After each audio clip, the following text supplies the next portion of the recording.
In our last class, we learned about the superparamantism and the importance of the superparamantism in our monitoring recording, and also there are many applications of the superparamantism. And today I'm going to talk about the impact of the temperature. Actually, we solved the storm alpha model and energy equations, but always we assume the zero temperature. But we are living in a room temperature, so there is always effect of the temperature. And the Arrhenius Neal switching means if we have an energy value of the EB, the height of the energy value, and the temperature T, always we have a chance of the switching time of these equations. Or in other words, if we take the inverse of this equation, we say this is the probability. So that means if we have energy barrier and the final temperature, there is some chance the magnetization is switching from one state to the other state, even though without any applied magnetic field. So that means if we have a certain energy barrier of EB, the state from here to here, there's some chance to switch it from up to down or down to up. So that means if the probability is getting higher, then we're going to lose our information. So to prevent this, to make the small value of the probability, we need a certain number of this ratio. That's what we call the sum of stability. Okay. And also, there is a reduction of the coercivity because of this probability. For example, if we have a switching field at the zero temperature,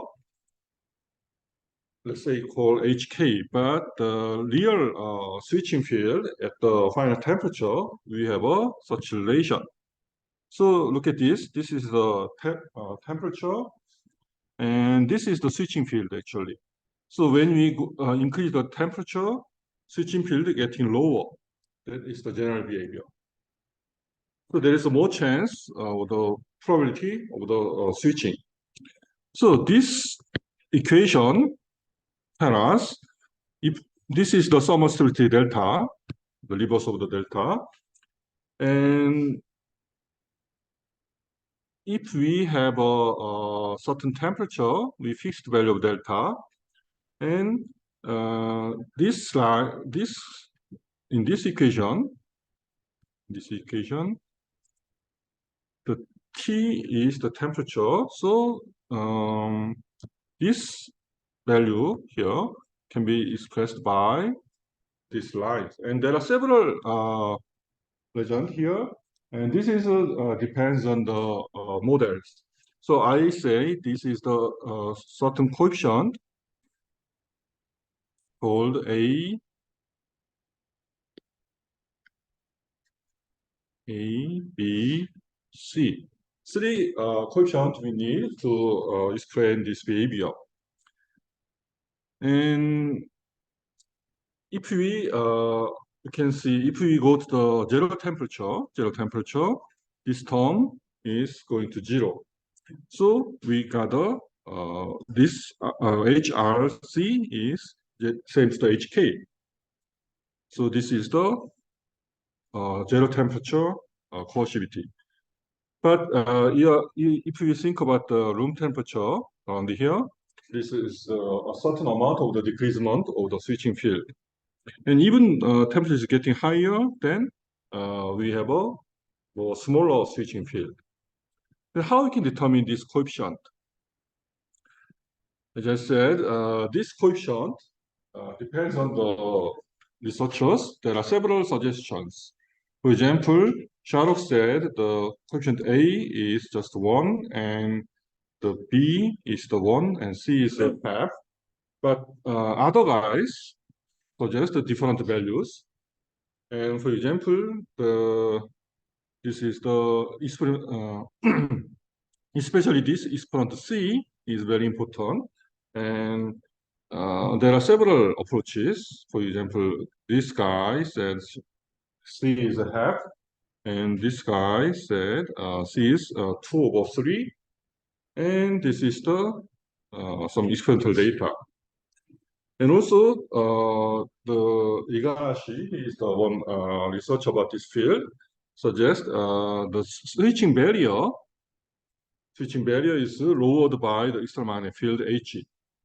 So look at this. If we have approached the small h is the same to the h is switching, then this is zero. So that means the energy barrier is getting zero, right? So this equation means how you can reduce the energy barrier by the external magnetic field. And using this idea, we can found this coefficient C. Okay. And also the switching field, this switching field actually came from the Strauss model. I hope you can remember this asteroid curve from the Strauss model. Okay. By the way, today's lecture requires a lot of mathematical treatment, but I don't want to ask the students following all mathematics. It's too much. So, but you may remember the result. That will be fine. And you may remember the logic, how we can approach this kind of problem.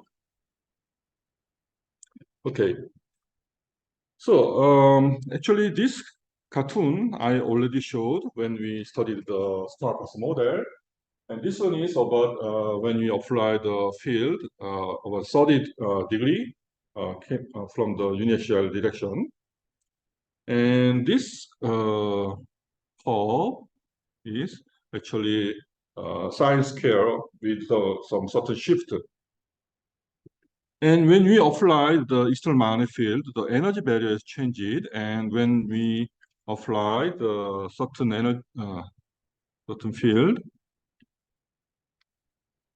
here, this case, this state is normal or local minimum. Then this point is energetically not favorable. So they switching to this direction. That is a result of the Strauss model. I hope you can remember this result. And in this derivation, we can using this model to finding this coefficient. Okay.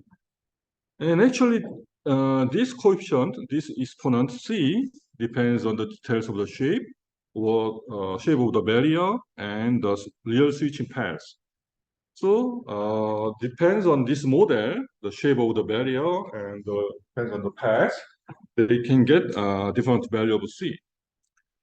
Actually, this coefficient C is sometimes very important in industry, actually, because in real industry, such a switch polarity is very important for the error rate. But in academia, maybe it's not very interesting.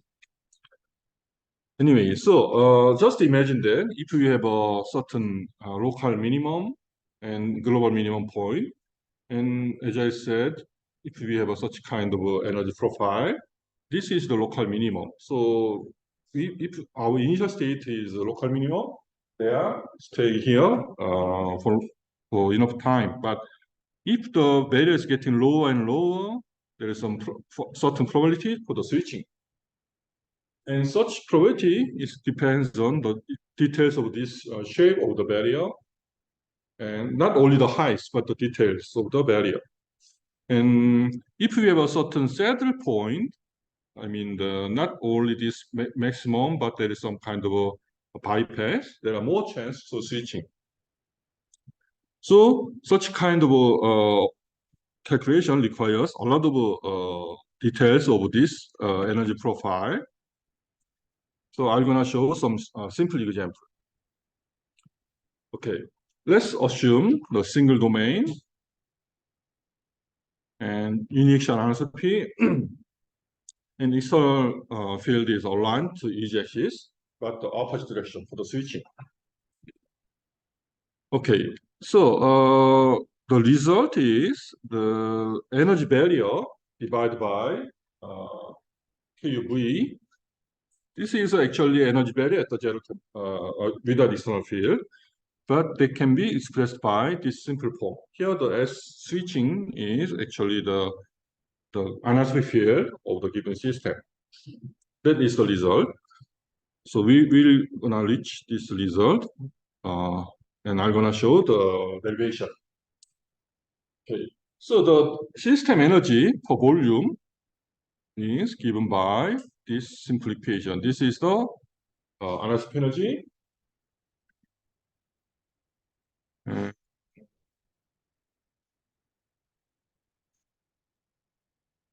This is the Gman energy term. So we have this energy equation. So what we have to do is taking the derivative with respect to the theta, and we got this equation, and we convert K with the H switching. And look at this, we have this equation, the sine theta is common, so we can take out the sine theta, and we got this result.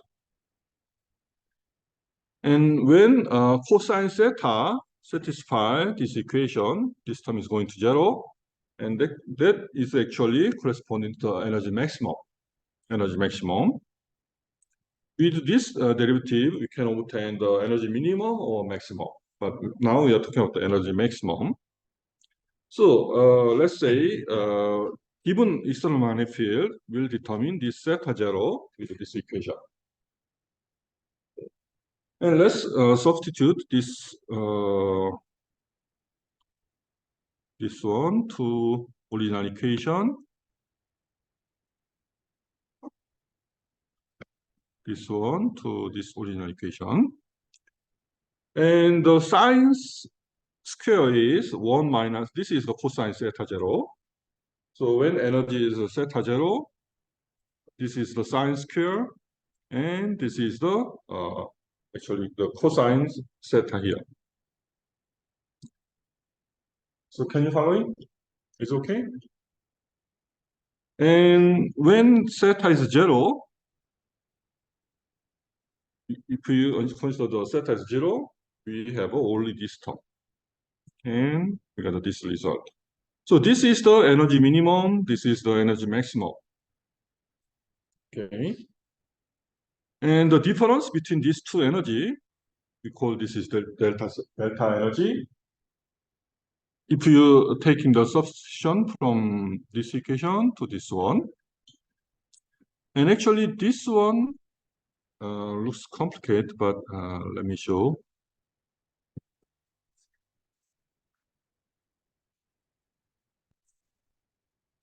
Actually, this guy, if we multiply H switching to here, actually we got the same form. So this one change the sign here.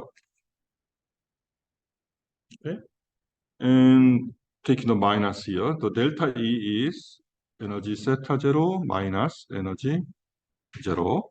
So we have this one, and this minus H external, when we insert to here, we got this result. Okay, so the energy barrier with the external magnetic field, we can lower the energy barrier delta E by applying the field. And when the applied field is reached the H switching, then the delta E is going to 0. But in this case, the exponent is just 2. So I'm going to show this pattern again. From here, the energy barrier is corresponding to here, right? But if you apply the field, the energy barrier for the given field, we have such lower energy barrier delta E. And there is more chance for the switching, right? So if we have a assumption, EG-axis is not only one direction, but in many real material, EG-axis have some distribution. So the H switching field is kind of ensemble average of this strong pulse model's result. And let's say this is the some number X, because we define this is the ensemble average of the EG distribution. And recording media like a hard disk drive, the average EJ-axis orientation has some deviation of 30 or 35 degrees something. This is the kind of experimental result. So this exponent is depends on the x here. X is the ensemble average of the EJ distribution. So this result tells us the exponent C depends on the details of the energy profile of the your samples. Okay. And also we try to certain simple model, but other guy try to general approaches. His approach can be applied any kind of energy barrier. It's more powerful. What he did is he assumed the potential barrier can be expanded by the Taylor series. That is the general argument, right? Any kind of potential can be expanded by the Taylor series with the general coordinate beta. Here, beta can be any variable. So from the energy minimum, the first order of the external magnetic field, and there's a second order derivative of beta because we skip the first order of beta because we are talking about the stable point. In a stable point or equilibrium point, the first derivative of this general coordinate must be 0. So we are starting from the second order. And not only second order, but we have first the delta beta multiplied delta H means it's also second order. And also third order and many kind of third order and so on. Okay. So let's try to find the energy minimum with respect to this beta term. We can, using this equation to here, as I said, there are many mathematical treatments, but main idea is the potential barrier can be modeled by the Taylor series with respect to the general coordinate. That's the key idea. So with this approach, they found some expression for the delta beta and so on. And with some simple initial answer case, they can make more details. So with the long mathematical treatment, they found the delta H power exponent is 3 over 2, not squared. So this approach tells us the first model is only think about the very special case with the high symmetric case means the initial analytic case, But in a more general case, this is the more general expression. But the experimental data set is somewhat deviate from this simple model. The real sample structure is much more complicated usually. But the important thing is what we have to remember is this behavior. This is what you have to remember. The switching field is usually getting lower with the increasing temperature. And to obtain the real material parameter, we need the temperature dependence measurement, and finding this value is very important for the material design. Okay. So let's move on to the next topic, which one is about the switching, finite temperature. But here I said switching distribution, not just switching. So far, we learn about the error education and the strong person model. We determine how much field we need for the switching. But all switching is kind of a probability. So even we apply certain field, there is some probability of the switching or non-switching. So we call this is a switching distribution. And from now on, I'm following this very beautiful article written by Butler, and it's published here. If you want to take a look at this paper, you can download it.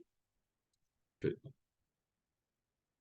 And from now on, I'm gonna following this paper. So the notation is a little bit different, but basically, I'm gonna explain the details of this paper with our notation.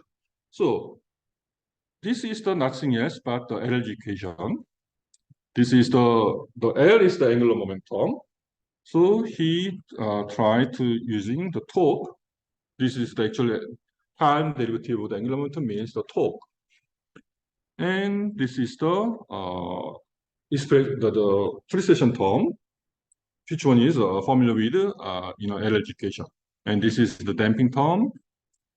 And this two term, additional term, is corresponding the spin transfer torque. This is the spin transfer torque. And what is this? Actually, when we talking about the spin transfer torque, I skipped one important thing called the field-like torque. When we talking about the angular momentum conservation for the spin torque system, we assume the exit spin is aligned to the switching layer spins. That is called the adiabatic process, but there is some additional non-adiabatic term can be exist, even though they are small. So when we calculate this term, they have a little bit different coefficient dependence of this behavior. And this one is actually quite similar to the field. Because M cross something is corresponding this precession term. So we can add this expression to here. So that's why we call this is a field-like term. And here the F is certain coefficient of the field-like term. So usually F is very small in typical system. So many times we just ignore this term, or sometimes we include this term to explain the explain the data. But anyway, so let's focus on this energy equation with the spin transfer torque.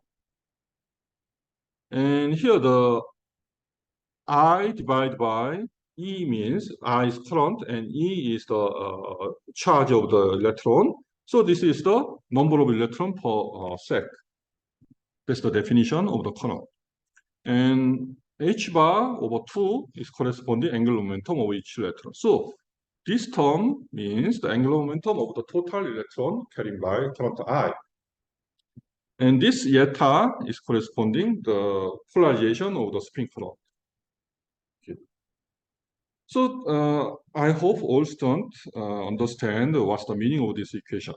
Actually, they are exactly the same one which one we learned already in spin transfer torque.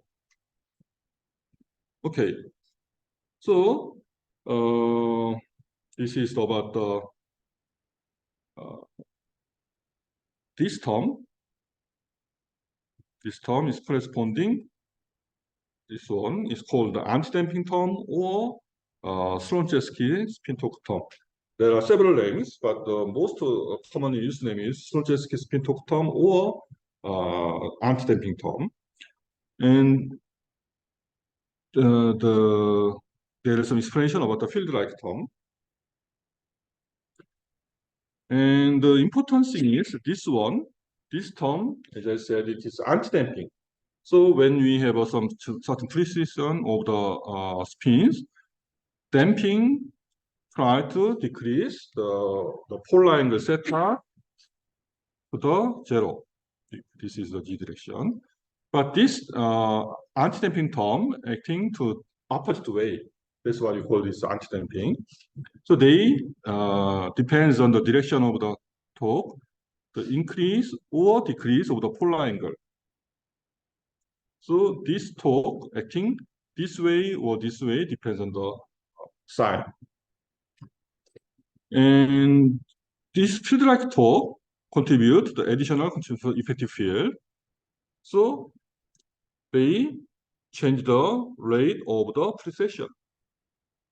It's actually the rate of the precession means the frequency of the precession determined by effective field, and this field vector added to the effective field or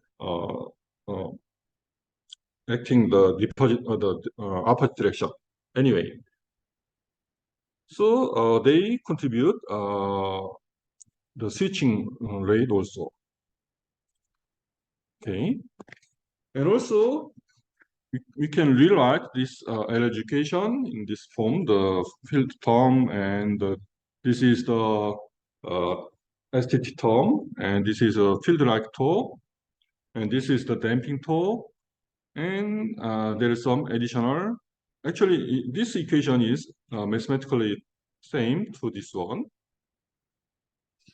It looks more a little bit complicated, but actually they are same. And this blue one, including the alpha coefficient here, and this is also including alpha. They are all related to damping. And the effective field we obtain by taking the derivative of the energy term. So we consider the Dmax energy and bulk unit cell energy, surface energy, and this is corresponding the sine theta. Actually, this is the minus cosine theta. Cosine theta. But we making such expression with the Gman energy. This is the Gman term. Okay. And now we are talking about the polar coordinate system here. The unit vector m direction can be expressed by theta and the phi. This is the nothing else but the polar coordinate system. So the total energy of the system of the anisotropic energy, they consist by the bulk unit cell anisotropic energy, surface energy, and the Dmax energy. And we have a Gman energy term. Okay. And the effective field can be expressed by effective field from the anisotropic energy here and the Gman energy. So we can write down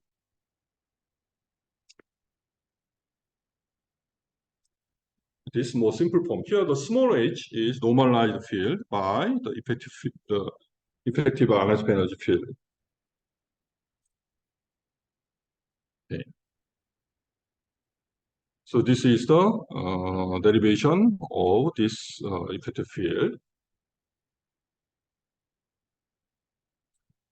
So that means the effective field acting to the g direction, but they are depends on the cosine theta, the direction of the field, because of the anisotropic energy and the Dirac field. Okay. So we can rewrite the education. This is more simple from here. This is the general expression of the education for the spin transfer torque with the field. So please pay your attention. External magnet, the polarizer, let's assume they are aligned already, the G direction. So the MP is G. And this is the M cross G term, and this is M cross G term. This is the torque vector equation. And in 3 dimension, the torque has a 3 component, right? 3 directional component. But parallel to the M, for the torque equation, it doesn't work. So we need 2 more directions. And this is the one direction, this is another direction. And this coefficient, including many physical terms, but despite of each physical meaning, the direction is only these 2 directions. So we can collect all coefficient for this vector equation.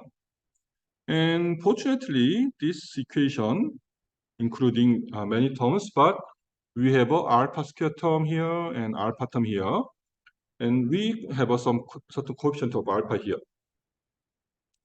So all this term is first order alpha, this term is second order of alpha. And usually we assume alpha is very small, so we can drop the alpha square term, and we can drop this one more easily, and we can drop it here. And also we can introduce called the reduced current, small I, which one is defined by normalized by I0. I0 is given by this one. And actually this one is switching current. Actually, we already learned about this. This is the corresponding to switching current. So with this, so far, this equation is including all physical all terms, but we're gonna simplify this equation with the more assumptions. So let's say this M cross G is actually parallel to the phi head. Phi here, in a spherical coordinate system, this is the fixation direction, right? So if you have a magnetic moment in this direction, and if you taking the cross product with the G, we can easily find they generate the this motion. So this is what I'm saying. Yeah. So this term is corresponding to this term. And how about this? This is the already we obtained the phi head. And if you multiply M once more, we got the theta head. This is corresponding to theta head. So this above these two equation can be divided by two vector components. So we have a phi dependence and the theta dependence. We can compare to each component. And we introduce omega 0 corresponding gamma mu 0 hk. And there are a lot of new variables, so please following it. And in above equation, this one is corresponding phi. So we have this one, and this is corresponding theta. So we have such a result. And each term, the physical meaning of each term is here. This I bar is corresponding Solorzhevsky spin torque with the normalized current. And this is the external field. And this is corresponding the damping term. And the other one, these three guys, this is a field-like torque, but we're gonna drop it because it's a higher order. So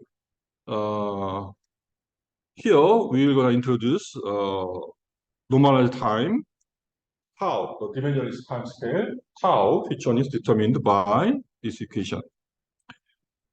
Here, this is the omega 0. This is what we defined here. And alpha is dimensionless. Alpha is dimensionless. So this tau is multiply omega 0 multiply real time t. So they are dimensionless. And omega 0, this one is typically order of 10 gigahertz, and the alpha is usually 0.01. So we have a 0.1 gigahertz multiplied time t.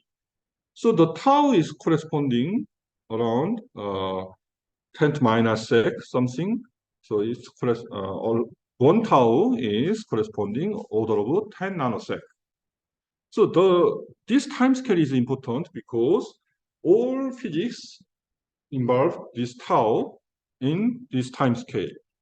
So all physical, all important switching occurred order of few nanoseconds something. Okay. So this equation, so far, we didn't drop anything, but we understand each physical meaning. And now what we have is two differential equations, first order coupled differential equations. And as I said, we just drop these unimportant terms, and equation is getting more simple. And also, we change dt by d tau. With the proper mathematical treatment, we obtained d theta d tau as this form. Okay.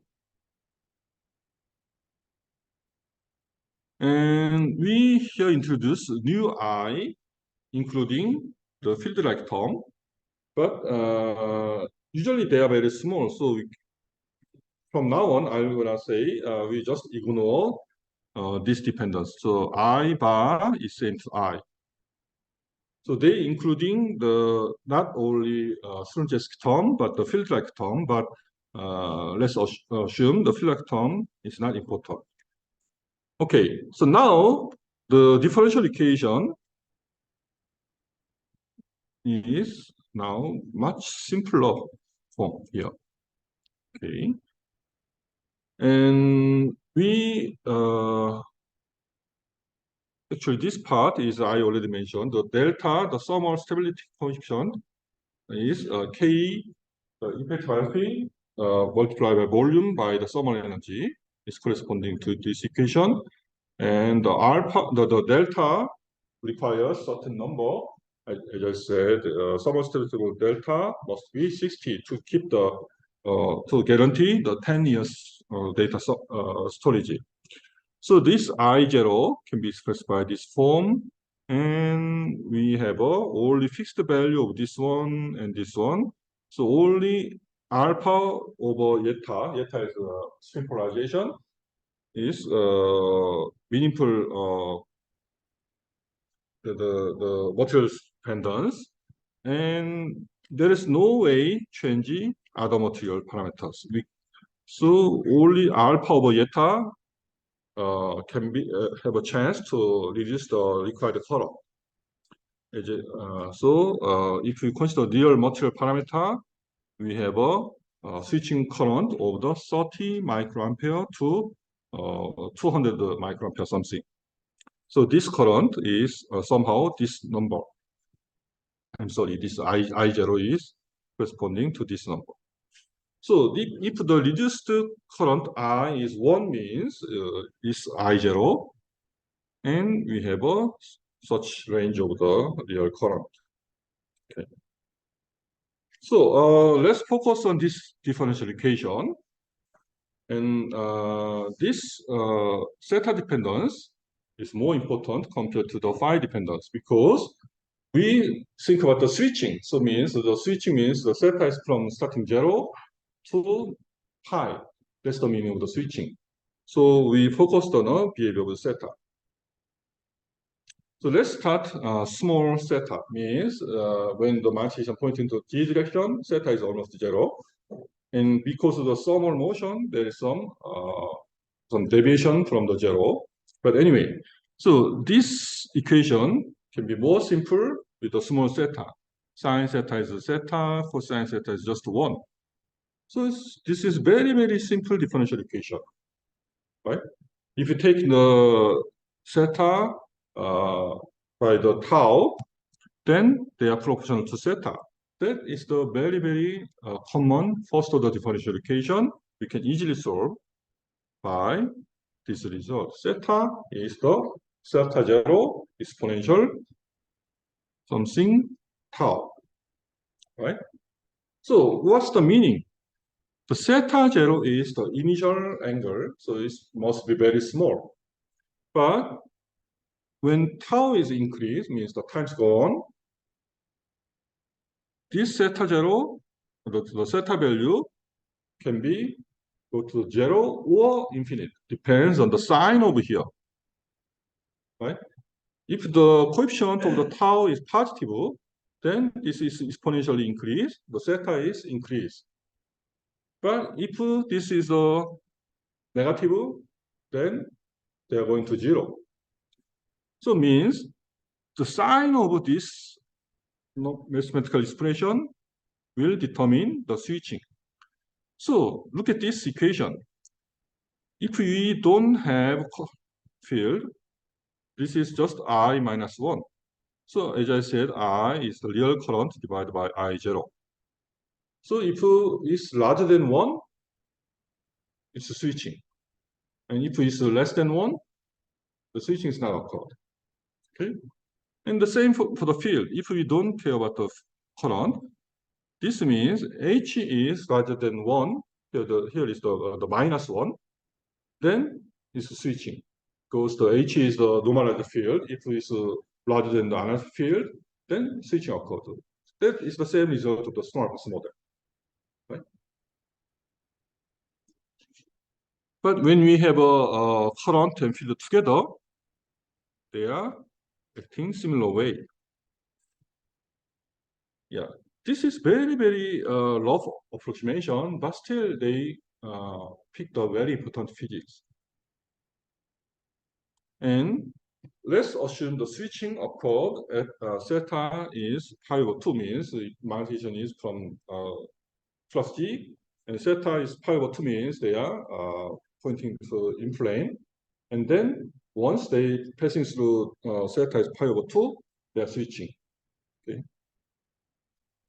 So in this equation, we can obtain certain time scale of the switching. Yeah, in our energy equation, when we solved, we focused on a switching current, but we didn't say how fast it is. Now, in this equation, we obtain some switching time information. So we found when the time reached to theta is pi over 2, then this is the switching time. So means if we increase current, then switching time is decreased. Switching is getting faster. That makes sense, isn't it? If you apply a strong enough field or strong enough current, switching is getting faster. So this is our first result. From this LLG equation, we can obtain the switching time with a very crude approximation, but still it works well. And if we didn't take the approximation so far, we are talking about the small theta. But as I said, we take the approximation for the small theta, but we say pi over 2 over the theta means it's not quite correct. So let's back to the original equation. And if we keep this original equation, and let's assume cosine theta is g, we can change this equation in this form. And this is a little bit complicated mathematical, the first order differential equation. Somehow they can solve it. This is more general expression. But if you're taking certain approximation, we got this result is same to this one. Yeah, this is just a mathematical treatment, but as you see here, if you take a look at this equation, there's no idea how when we increase the current I or H, it's not easy to imagine what happens. But this equation, even though we lost some details, but it's much better. It's more easy to understand, right? So proper approximation, we may lose details of the problem, but still pick the most important physics or more useful. Okay, but mathematical, if we take certain approximation, we should get this result, and it is gonna give you as a homework. Okay, and from now on, we're gonna introduce new equation called the Fokker-Planck equation. Maybe it is too much for many students, but I hope I don't want to student to fully understand these equations, but please remember what is the result or the consequence of this treatment. Okay, this Fokker-Planck equation is a little bit difficult one. So let's assume, let's define the law, which one is the probability. And what's the meaning of this law is the probability of the magnetism pointing direction theta at the time tau. And this is the probability function, so it must be normalized, polar coordinate system. So we take the integral for the sine theta d theta. Okay. And now to make the problem simple, we assume there's no phi dependence. Actually, in the education, original education consists by two differential equations. One is the theta, and one is the phi. But we just ignore this term. Let's focus only this theta term. Okay, if you include the phi, this problem is much more complicated. Okay, the Fokker-Planck equation is actually we assume the probability is changes by times go on. So this is the continuity equation of the probability density. So if you take a look at this equation, you can easily imagine this is the continuity equation for appeared in many physics. Rho can be the density or of the fluid, and this is the maybe the flow of the fluid. Then is such equation used in hydrodynamics, and in electromagnetism, this is a charge density, and J is the current density, something. So this continuation is very general in many physics. So we can using this continuation for the probability density. Okay, and this divergence J means here the J is the function of theta and tau. So tau is time dependence here, but this divergence working only the theta. So divergence A is here in a polar coordinate system, and we are talking about only the theta dependence. So only this term is survived. So this is here. Okay. And here J, the physical meaning of J is the density flow. Okay, so the current in probability density, generally they have two terms. One is the flow term, the other one is diffusion term. So the flow term is corresponding to here, and this is the diffusion term. Okay.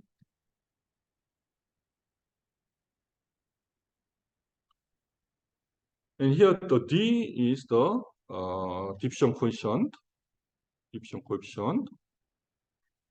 And we know D round theta, round tau came from the L equation. Okay. Yeah, in generally the density flow can be multiplied by rho or the velocity v. And if we think about the only theta component, we have such relation. So this is the flow term. And the diffusion term is, the physical meaning of the diffusion term is the changing of the density makes a certain flow. So we have such expression. Okay. So if you assume the current term depends on the theta and phi, then in more general expression, we have such mathematical expression. And yeah, maybe it is too much, but from this original equation, we can obtain some probability density propagation of this probability density. evolution of the probability density means the time derivative. We have such equations. So, and also we already know the, just with this one,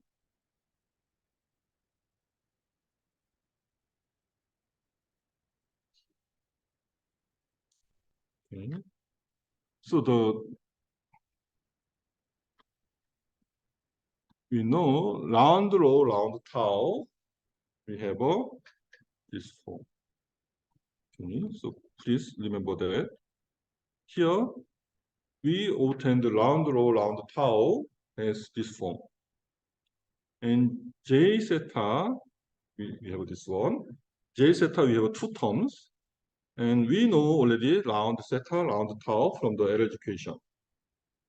So all this equation combined here, this is the just the diffusion term, and this is the spin torque term. Okay. Yeah.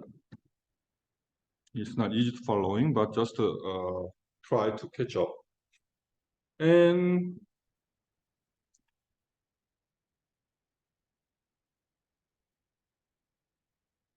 if we don't have any electric current or the field, so that means it's zero. Then this round rho, round tau must be zero, because there is no external field or external current. This kind of equilibrium, so it must be zero, means this one must be equilibrium. So it must be zero. So we got this result. That means the probability distribution of rho at the equilibrium can be expressed by this equation. And look at this. This is also first order differential equation with respect for rho equilibrium. And it's only the function of zeta. We can obtain the solution of this form. The probability density rho as a function of zeta as a kind of exponential term with the sine square of the zeta. Okay. And this diffusion coefficient will determine the how large they are the distribute at the equilibrium point. So on the other hand, the equilibrium distribution must be follow the Maxwell-Boltzmann equations. So the low equilibrium zeta must be exponential energy zeta divided by kBt. And this must be same to this one here, this one. Okay.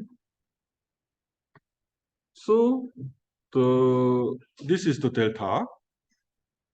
And so from here, diffusion coefficient D is determined by thermal coefficient delta. So now we back to the Planck-Fokker equation here. In this equation we replace D by this one. Okay. And let's change back to the direction of the margination to the cosine zeta here. And we can, G is the cosine zeta, so we can replace sine zeta by 1 minus G square, and the zeta, cosine zeta is G. So this is the mathematically equivalent equation. Okay.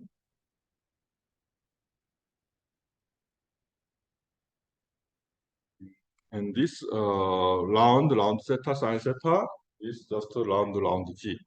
They are saying. Okay, now we are here. Let's try to take the approximation.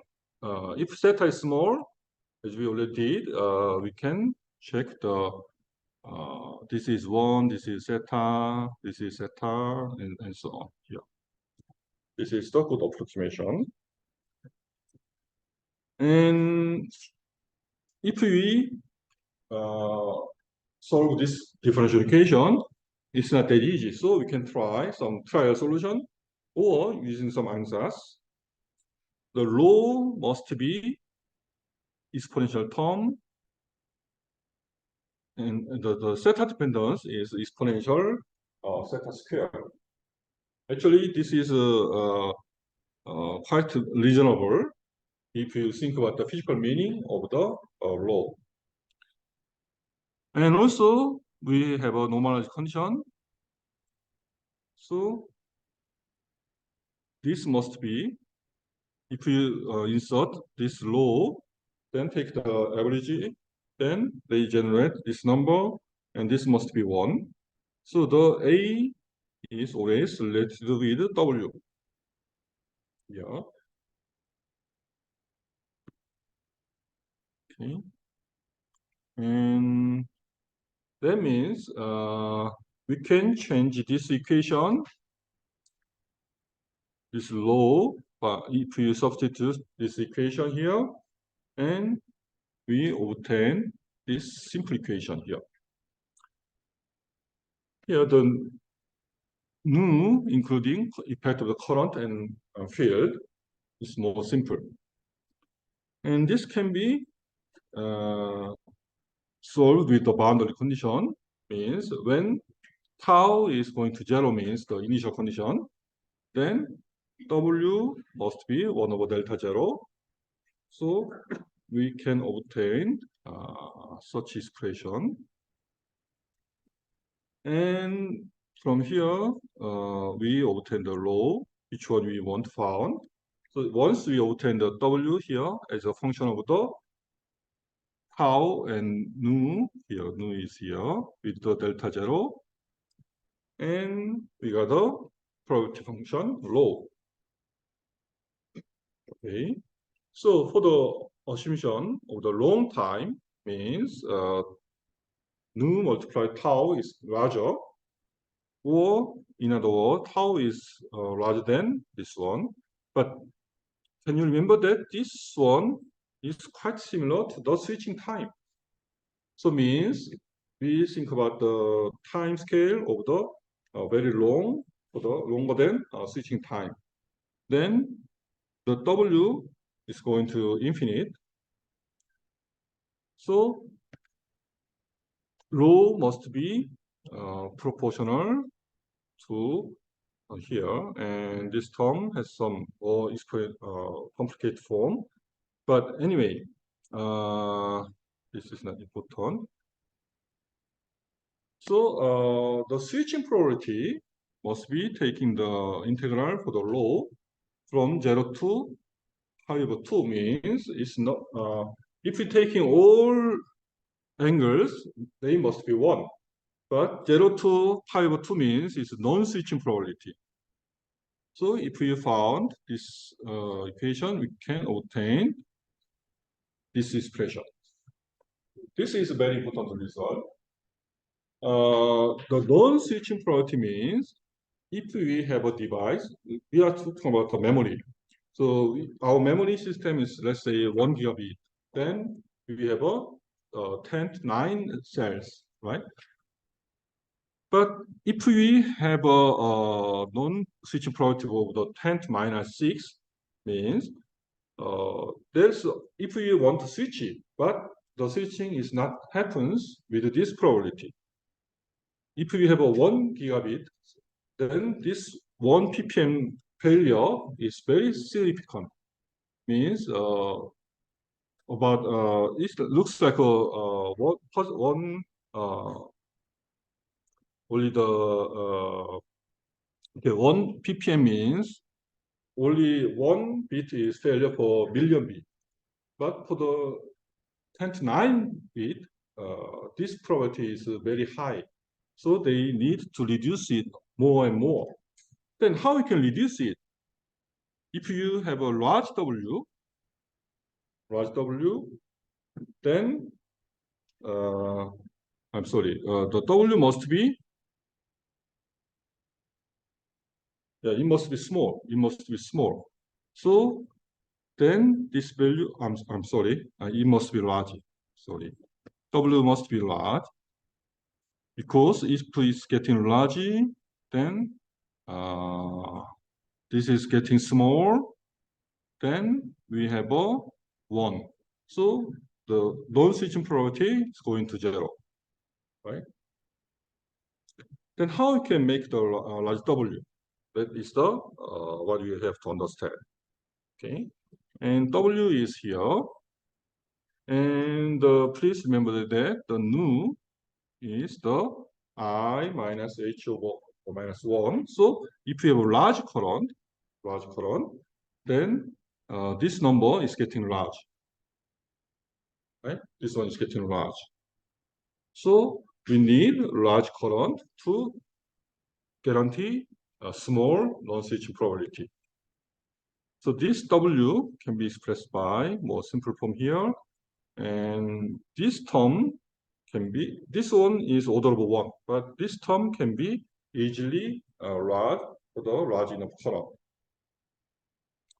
Okay, so if you want to obtain the 1 ppm non-switching probability, you can solve this equation, and W has this number. This is quite a large number still, but we have a some certain number of the non-switch probability. So if you change this is 10 to minus 9, and this is to minus 9, so this is should be 10 to 9 something. Okay. So to obtain this value, you insert this one here.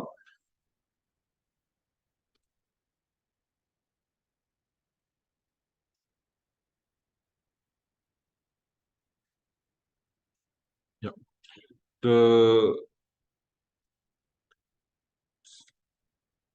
If the current is twice larger than the switching current, the I equal 2 means, this means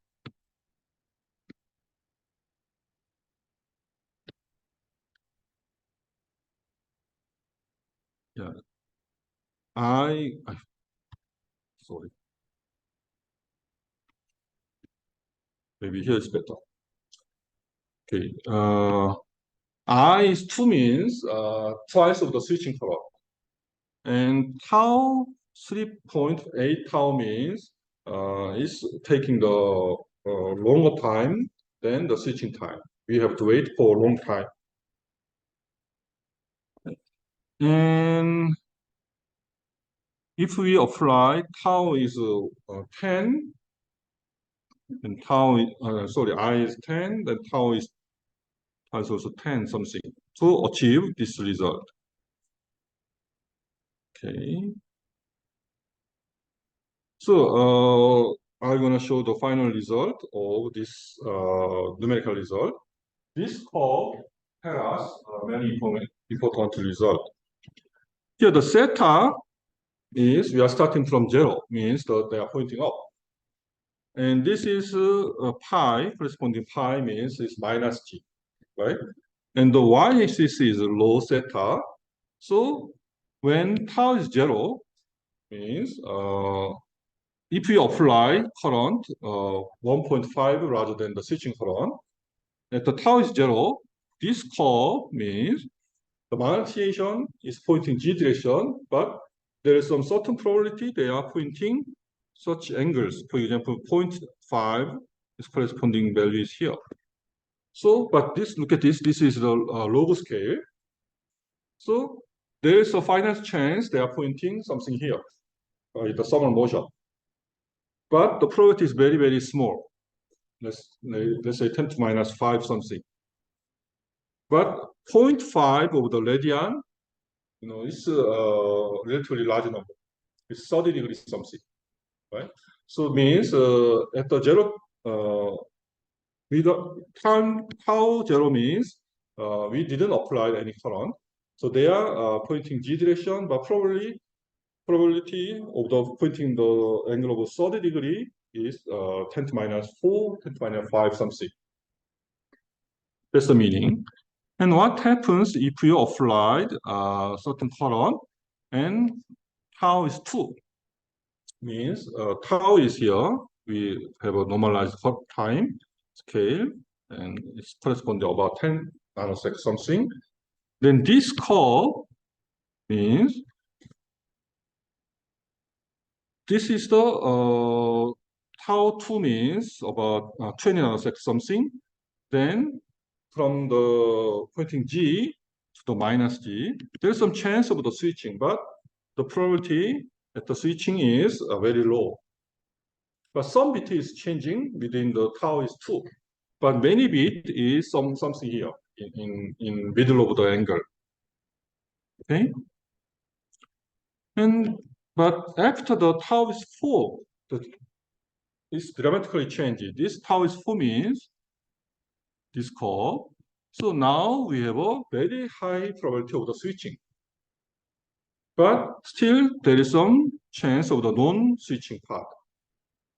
But if you're taking longer time, let's say 10 to tau is 10, we have a very high probability of switching, but still certain percent of the bit is not changed, not switched.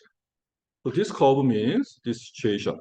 So when tau is 20, we have a still very small chance of the non-switching, but very high chance of the switching. But it's around 10 to minus 8 something. So still, we have a chance of the non-switching. So in a memory application, we have to reduce this number as much as we can. So if we apply higher current, then all switch probability is getting higher and more faster. And this is the result of the paper, and I just copied from the paper, and I calculated this one, and we got the same result. So our code is working well. Okay. And with this Fokker-Planck equation, what you can obtain is we can obtain the switching probability as a function of time. So if we apply the certain current, then depends on the temperature, there's some changing the probability of the switching. So with the high temperature, there is a switch. Yeah, this is the high temperature one. So in a high temperature, the switching is occurred more fast because of the thermal assist. But in a low temperature, there is some less chance of the switching. And if you applied even higher current, then all switching occurred with faster than before, right? So this is the higher field, higher current. But please pay attention. Let's say tau is maybe 6 something. Yeah, many bit is switching, but it's not really 100%. It's very, very small, but there's some deviation from the 100% of switching. So to achieve to guarantee the switching, we need longer time for the switching. Just solving the error equation we obtained is just what's the value of I, but that's not enough. We need more current than switching current to guarantee the certain number of probability of the switching. And if we change the temperature and the switching time, we got such a nice linear curve. This one can be obtainable by the experiment. And this two curve looks very similar, but the y-axis scale is quite different. Okay? So with the large current, we have a much smaller switching time.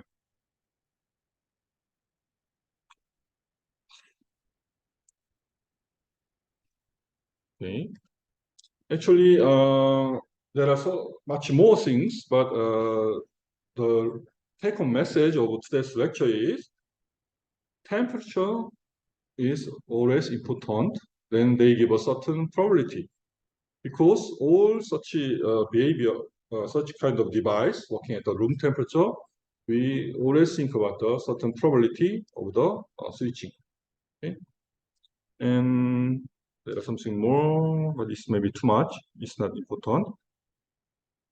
And the details of energy barrier, this is the certain model of the initial analytic energy. This is a cubic. This is the, yeah, maybe this is also cubic. Anyway, so this is the energy profile of the several symmetries. Then depends on this barrier shape. For example, even though we have the same height of the barrier, but the width is different of the barrier, then the switching must be different. Switching distance must be different. And even though we have the same area of this barrier, but they give a different result. Depends on the barrier shape. Okay. And if you have if you turn on the thermal effect in our education, this red one give us very well-defined trajectory, but this blue one give a certain thermal motion, means there's some agitation. So we have some well-defined trajectory in a switching. And if you turn on the switch, the current, the thermal effect, switching occurred more fast.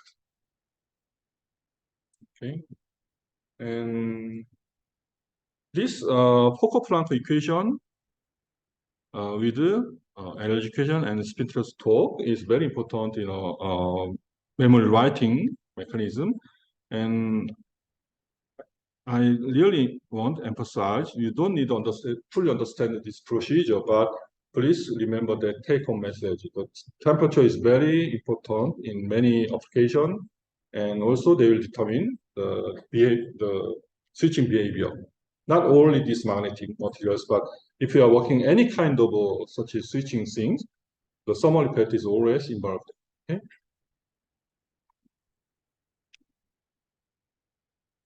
Okay, so today's lecture is finished here, and let's see Wednesday.